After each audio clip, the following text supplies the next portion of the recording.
तिमीलाई मेरो साथ यसरी नै दिनेछु। तर तिमी मेरो जीवनको लागि एकदमै महत्वपूर्ण जीवन साथी बनेर आयो। जुन दिन तिमी आफ्नो फ्यामिली छाडेर म भनेर आयो त्यो दिन सम्झिँदा मलाई एकदमै डर लाग्छ। त्यो पल हामी दुईजना एकअर्काको बन्धनमा बाँधिएका थियौँ।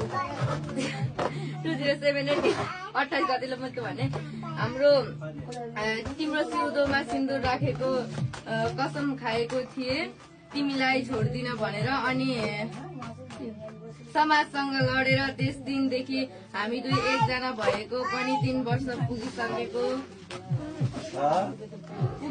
रहेछ। बुढी अब त्यही हो, बाँकी कुरा जिन्दगीभरि ह्याप्पी 3rd एनिभर्सरी डियर बुढी चुप्पा। Love you so much. Thank you so much.